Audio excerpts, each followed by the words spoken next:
You know, now that we've heard what you think your favorite Thanksgiving is, which I can't see how, it was nothing but violence and it was fun and drunken, disorderly conduct. Now that we've heard your best Thanksgiving, what would you consider to be your worst Thanksgiving? Oh, that's without a doubt, man. We were in September. I wanted to work the Sally Chitlin Strut. Oh, okay. I wanted to sell a bunch of stuff, you know, bells and rebel stuff and flags and. It's amazing how such a good day could turn so horrible in an instant. I mean, we went out there the day before Thanksgiving, and we set up the tents. We had everything all set up, you know, and so next morning we can get our butts back up there and get ready to open, right? For all these people. The Sally Chitlin Strut is like the biggest festival in South Carolina. Well, my mom was in the hospital because she had problems with her butt, and she was kind of delusional a little bit, you know, but. I figured I'd go here. I didn't pay for this thing. It cost me over $200 to decide to sell there. So I had to do it. So that Thanksgiving morning, we got up, took off the motherfucking Sally.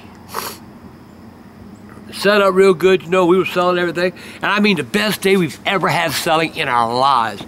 I mean, I sold like 40 bells, 50, 60 flags. You had these like little weasel balls set up in a cage. Little weasel balls, yeah. You put them out. They had a little weasel tail and a ball, and you turn the ball on, and the ball just go all over the place. Well, I put 2 of them, and I put them in a cat cage, about like this with the wire, and I let them play. Man, then people going crazy over that motherfucking shit. I think I paid $2 a piece for them, and I was selling them for 15. And laser light. And laser, oh my God. Yeah, laser lights. Laser lights were bread and butter for a while. Ain't no shit, but that's before. Now you can't sell them because of the goddamn pilots and shit. See this day, we made a couple thousand. We made a couple $1,000s that day. I remember, I can usually judge how much we make at a festival by what you let me have. But let me finish the story. I was trying to say, I'm trying to express how good the day was. It doesn't matter. It ended bad.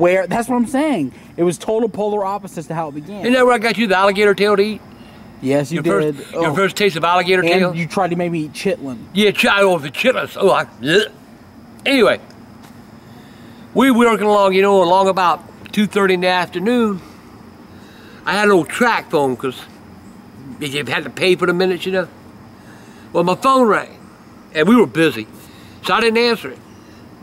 About an hour later, the phone rang again, and it rang, and it rang, and it rang. So finally I said, hello.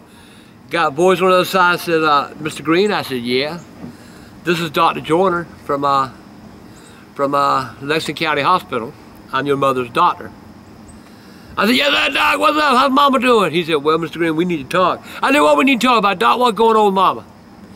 He said, your mama's got cancer of the rectum, and she's only got 30 days to live. I said, what? He said, your mama's got cancer, and she don't have it 30 days. This is Thanksgiving Day.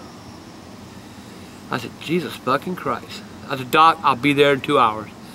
Told Michael, pack up. But Dad, we're doing great. Son, pack up. Dad, we're doing so good. Look at all the money we're making.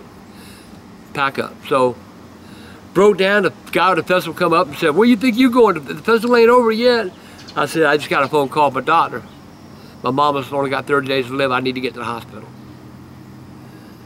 So I went to the hospital, sat down with the doc. He explained to me what I said, Doc, you just checked her 2 months ago. Why didn't you find the cancer then? He said, it's a cancer that just shows up, and you're gone.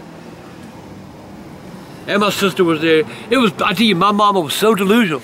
There was a black lady across the hall, and my mom was out of her mind, and my mom telling me, that's the people from her bank. They there to see if she's sick or not. They trying to steal her money.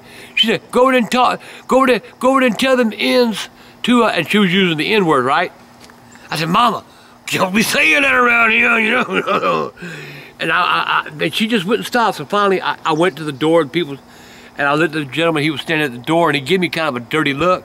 I said, look here, man, my mom was using the wrong word. I want to apologize. He said, mister, he said, I understand. He said, got one just like you right here. His grandfather was there. He was dying of cancer too, but not like cancer, but he was still dying of cancer too. He said, we understand. So they looked at me and they said that Same Thanksgiving Day, they said, well, now what do you want to do with your mama, Mr. Green? I said, what do you mean what I want to do with my mama? Well, we can put her in a nursing home and she can die there with hospice, or we can leave her here. I said, no, my mama coming home. They said, no, Mr. Green, you're not taking your mama home. I said, my mama going home. My mama always said when she died, she wanted to die in her bed. I said, look here, I don't give a fuck what you do or say. I will pick my mother up out this bed, and I will take her home. You're not going to stop me. My mother is going to die at home and die happy. Well, Mr. Green, we can get the police here. I said, you get any goddamn body you want, motherfucker? My mama going home. So we talked, and they finally told me, they said, well, Mr. Green, I tell you what we'll do. They called in hospice. We had a long talk in hospice. And they told me that they could come to the house every day and, you know, give her medications and all that. So anyway, to make a long story short, my mama went home that night because I wouldn't let my mom stand there another minute. I took my mama home, I left my family, and I moved in with my mama.